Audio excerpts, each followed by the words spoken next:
So we got Seth Weil aboard with us this morning, and Seth has been inspired with a topic here that was brought about because we know David Rudder was just recently diagnosed with Parkinson disease, you know, and I see that you're going to talk about Parkinson plus syndrome. So let's go, Seth. Good morning, good morning.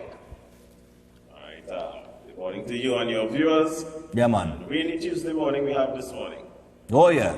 So, Parkinson disease or Parkinson plus syndrome, right? So, you know, as I always usually start off, we want to go back to the history because Parkinson disease was named after a Dr. James Parkinson, who in 1817, he described it as the shaking palsy.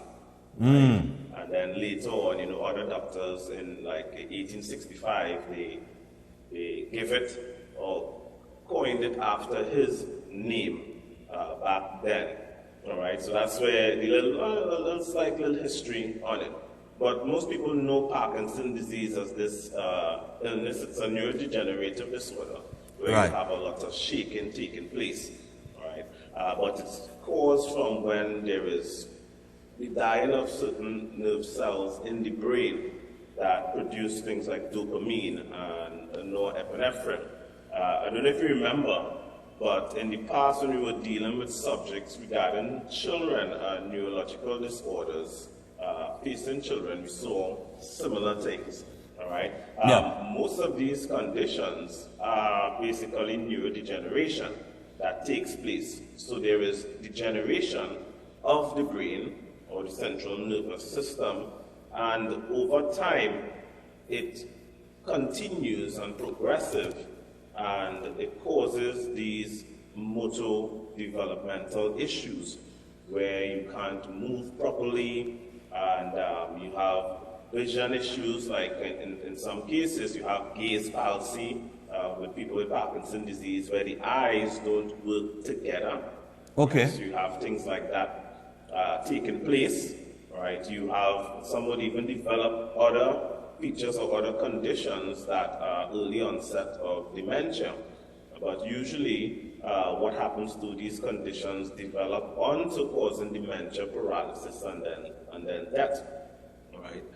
It is classed as incurable, all right? Of course, they say that you could, you know, they have little treatments that could help with symptoms, but they can't stop it.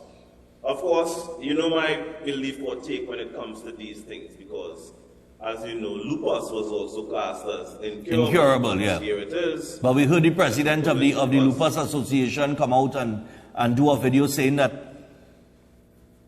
she good to go. It's gone, right? It's gone. Actually, she actually got her blood work and yeah, have no signs of lupus. None again. Again there.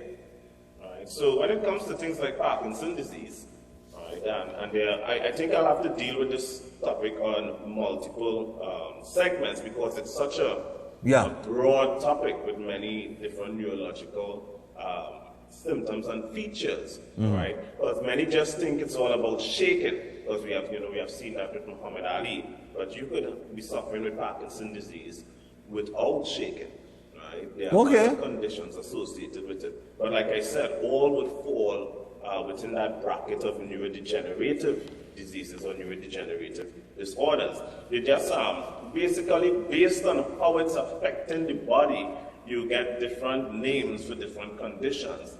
I like to simplify things because really and truly you have one body, and if you have a disorder that's causing problems with the brain and it's because of degeneration, then it's simply neurodegeneration of the brain. Right. Which part of the brain is being affected would affect the type of symptoms that you get. That's just based on the part of the brain that is more predominantly affected. But almost all of them over a period of time would eventually develop into dementia. Right. Right, which is like when a lot of degeneration of the brain is taking place. All right. So these are all similar conditions, and therefore we have to start asking ourselves, why are these things manifested? Yes, over the age of 60, people suffer with Parkinson's disease more, but 5 to 10% of people started getting it under the age of 50. All right? So we are seeing that it is increasing, and the age of it is actually starting to take place in younger people as well. And we need to ask ourselves why, because there's something that we are doing that we aren't doing correctly. And because of that, you know, this condition sometimes starts off with just a shaking of the thumb, and then over a period of 10 to 20 years, it develops into this paralysis and dementia and that. Right. So we have to ask why. Now, Stefan, if I ask you, what is the average life expectancy of a Trinidadian? Are you familiar with the average life expectancy of a Trinidadian? The average life expectancy of a Trinidadian, if I had to make a guess, I would say 65, mid-60s. Okay, so it's actually 74.4, so I'll say roughly 75 years. Okay. Right? So the average life expectancy is 75 years for a Trinidadian. All right. But what people do not know is that, because I remember I made a statement and say that you don't find you know, obese people reaching to the age of 90 or 100 and stuff like that. And it's quite rare because they either don't live that long, or those that do usually aren't in the obese category or anything like that. Right. Strangely enough, scientifically, the human body can live if we, you know, take care of ourselves a little better. Supposed to now start dying at the age of 150 years. So now think about that.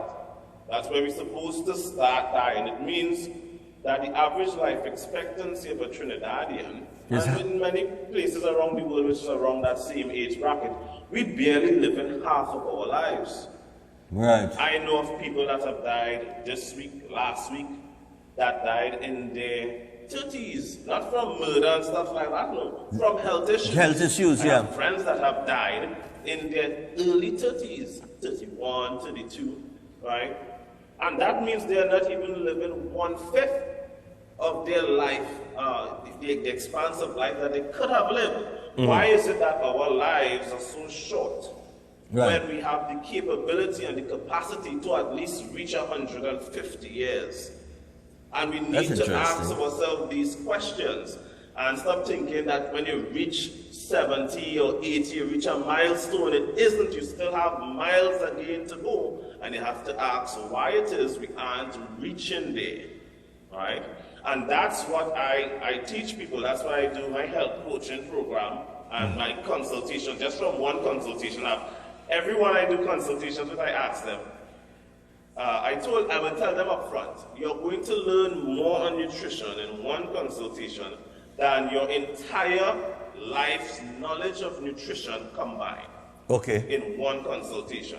And after the consultation, I would ask them, did I achieve that goal? And everyone says yes.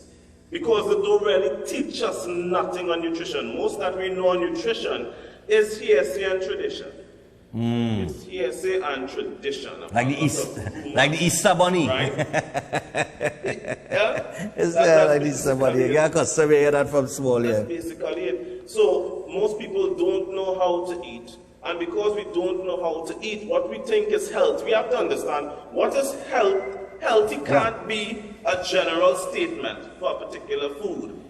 It has to be based on that organism that's eating it, what's healthy for that organism. So something could be healthy for one organism, and be unhealthy for another. And these are things we need to understand. Right? So I know you wanna do like you wanna get into the Parkinson over what, the next 2 or 3 segments? Yes. All right, because we almost out of time. We almost out of time. I have like 30 seconds. So just in closing, real quick, to kind of give people a little insight as to what you might be coming with next week. Go ahead now. You have about 30 seconds. We're going to look at some of the other features associated with Parkinson disease, so that people can detect it and try to figure out what they can do to help prevent it from happening. Okay. Right? Because we don't want other people to go through this. Yeah. And I think, but boy, I know people who have it, a whole family, you know, and it's an interesting topic. I know how to reverse it. Yeah. I know how to reverse it. Well, that will be an interesting discussion next week. You all look out for that.